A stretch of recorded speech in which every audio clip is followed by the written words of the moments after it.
नोटों की कमी। अब इस समस्या को लेकर केंद्र सरकार ने बड़ी स्तर पर समाधान तलाश रही है। खास तौर पर 10 रुपए, 20 रुपए, 50 रुपए के नोट लोगों तक आसानी से पहुंचे, इसके लिए नए और तकनीकी उपायों पर विचार चल रहा है। लाइव मिनट रिपोर्ट के मुताबिक सरकार के भीतर इस मुद्दे पर गंभीर मंथन हो रहा है।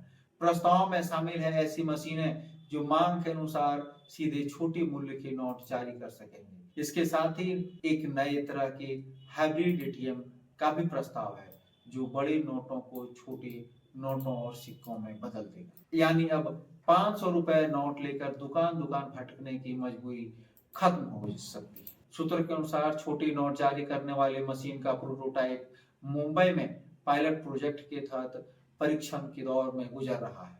मंजूरी मिलने के बाद इस मशीन को बस स्टैंड, रेलवे स्टेशन, बाजार, अस्पताल और सरकारी दफ्तरों जैसे भीड़ भाड़ वाले सार्वजनिक स्थानों पर लगाया जाएगा। वही हाइब्रिड एटीएम पारंपरिक एटीएम और सिक्का वेंडिंग मशीन दोनों की खूबियों के साथ जोड़ा जाएगा। इस मशीन से लोग एक ही लेन देन में बड़े नोटों को छोटे नोटों में बदल सकेंगे। बताया जा रहा है कि भारतीय रिजर्व बैंक ने पहले ही मुंबई स्थित बैंक ऑफ बड़ौदा की एक शाखा में हाइब्रिड एटीएम मॉडल का परीक्षण किया है। दरअसल छोटे नोटों को कमी को लेकर लंबे समय से आम जनता में नाराजगी है।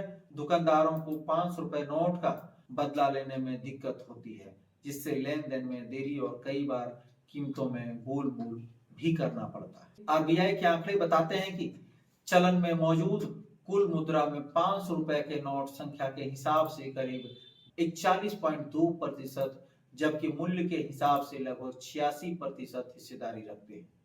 इसके मुकाबले 2 से 50 रुपए तक के छोटे नोटों की संख्या करीब 38% है, लेकिन कुल मुद्रा में इसकी हिस्सेदारी महज 3.1%। अर्थशास्त्रियों का मानना है कि अगर छोटे नोटों की उपलब्धता बढ़ती है तो खासकर ग्रामीण और अर्ध शहरी इलाकों में दैनिक लेन देन काफी आसान हो जाएगा, जहां आज भी नकदी पर निर्भर ज्यादा है।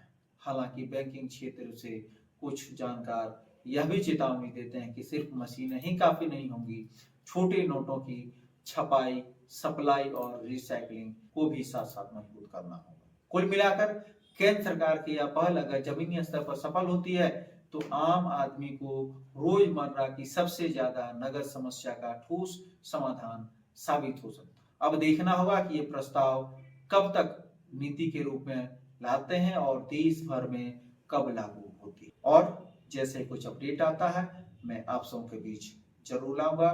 तब तक के लिए आप